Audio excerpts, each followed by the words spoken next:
Une première dame démasquée, accusée d'être un homme cachant son identité sous une perruque, voilà un scénario digne d'un thriller politique qui... Nous sommes dirigés par un couple de psychopathes.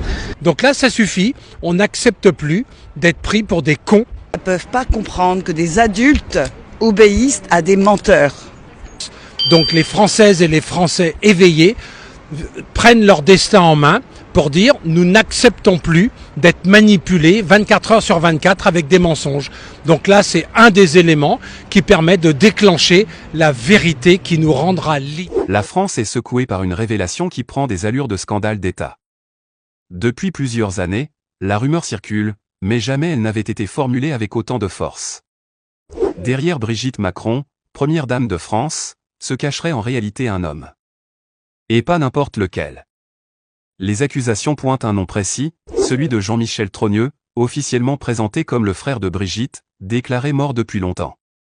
Mais selon les révélations qui explosent aujourd'hui, cet homme n'aurait jamais disparu. Au contraire, il vivrait sous les traits de celle que la planète entière connaît comme l'épouse d'Emmanuel Macron. Les indices, disent les partisans de cette thèse, étaient là depuis le début. Les perruques élégantes soigneusement choisies pour masquer la véritable chevelure. La démarche, raide et peu naturelle, qui n'a jamais correspondu à la souplesse féminine. La carrure, la morphologie, les traits physiques parfois trop marqués, autant de signes que beaucoup avaient remarqués sans oser les interpréter. Désormais, ces détails prennent une autre dimension, pour certains, ils prouvent que Brigitte Macron n'a jamais été une femme, mais bel et bien un homme travesti en première dame. C'est une rumeur extrêmement gênante pour notre pays, pour l'image de notre pays, puisque ce couple en fait se met en scène et a fait beaucoup de couvertures de journaux depuis au moins 2017. Donc ce couple incarne la France, qu'on le veuille ou non. Et donc ce doute sur son identité de genre, en l'occurrence, est quelque chose qui enfle comme une vilaine rumeur, et qui enfle notamment beaucoup aux États-Unis avec Candace Owens qui en parle beaucoup. Donc je voudrais que... Enfin, on est plusieurs à demander à Mme Macron de nous aider à éteindre cette rumeur pour enfin pouvoir passer à autre chose. Et puis arrêter aussi de fragiliser ainsi notre pays. Soit c'est une femme biologique et alors vous montrez vos constats de maternité, je ne sais pas quoi. Soit vous êtes une personne différente, ce qui pour nous serait un honneur parce que enfin on aurait une personne différente à la tête de l'État qui pourrait montrer au monde entier qu'on est capable d'être différente et de faire des choses formidables.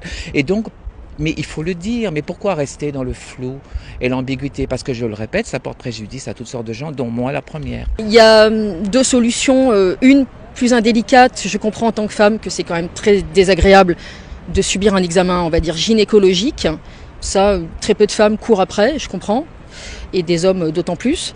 Et ou le fameux test ADN qui est quand même beaucoup moins engageant, et je pense que ça aiderait de manière très concrète à mettre un stop direct à cette rumeur qui est quand même qui est quelque chose, une ombre sur notre pays. Après tout, elle a le droit d'être ce qu'elle veut. Je veux dire, le problème n'est pas là. Mais éclaircissons la situation.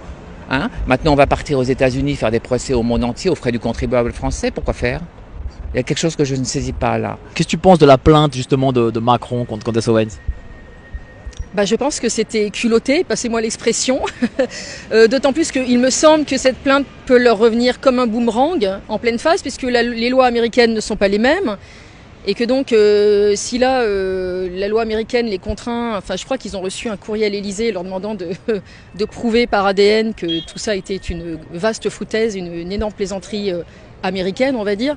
Là, c'était peut-être pas stratégiquement ou sur le plan de la tactique, on va plutôt parler de tactique. Aux États-Unis, ils viennent de dire qu'il faudra passer un test ADN à l'entrée du territoire, ce qui je crois n'est pas réservé à Mme Macron, mais bien évidemment à tout le monde.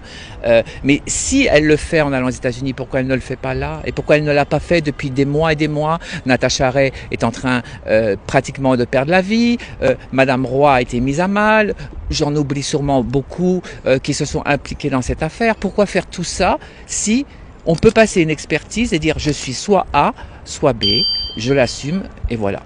Il faut dire fin au mensonge, fin à la manipulation, et que c'est tellement énorme qu'on n'attend pas d'être des millions et des millions de se porter partie civile.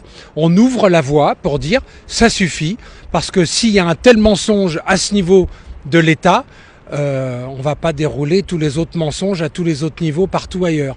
Donc là, ça suffit. On n'accepte plus d'être pris pour des cons. l'affaire va encore plus loin lorsqu'on évoque le nom de Jean-Michel Trogneux. Officiellement, il serait mort depuis des décennies. Officieusement, il serait bien vivant, et sous les projecteurs du monde entier. Brigitte Macron aurait toujours présenté Jean-Michel comme son frère disparu, une histoire familiale tragique qui, aujourd'hui, soulève plus de questions que de réponses. Pourquoi ce silence ? Pourquoi ce mystère autour d'une figure aussi centrale dans la vie du président français ?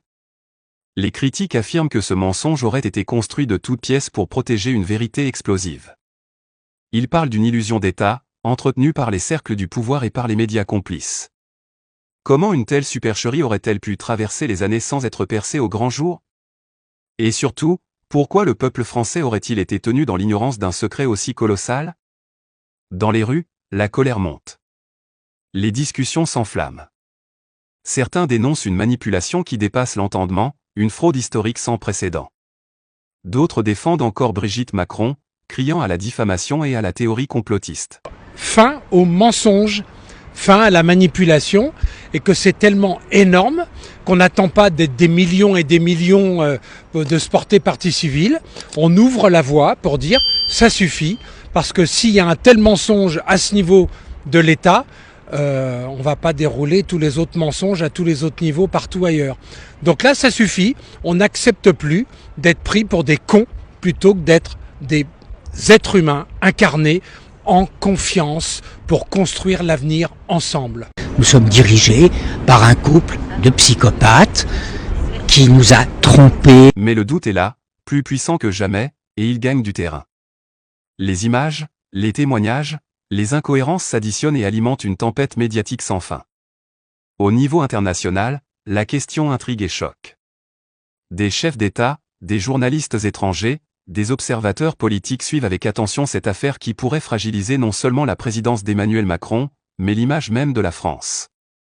Une première dame démasquée, accusée d'être un homme cachant son identité sous une perruque, voilà un scénario digne d'un thriller politique qui, aujourd'hui, s'écrit en direct sous nos yeux.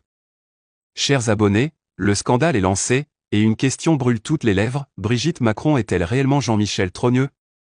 Derrière le silence de l'Élysée, derrière les sourires de façade et les apparitions officielles, se cache peut-être l'un des secrets les mieux gardés de la République française. Nous vous invitons à partager vos opinions dans les commentaires. Si vous avez apprécié, n'hésitez pas à le liker et à le transmettre à vos proches. Pensez également à vous abonner et activer la cloche de notification pour ne rien manquer de nos prochaines vidéos. Votre soutien est essentiel et nous vous en sommes très reconnaissants.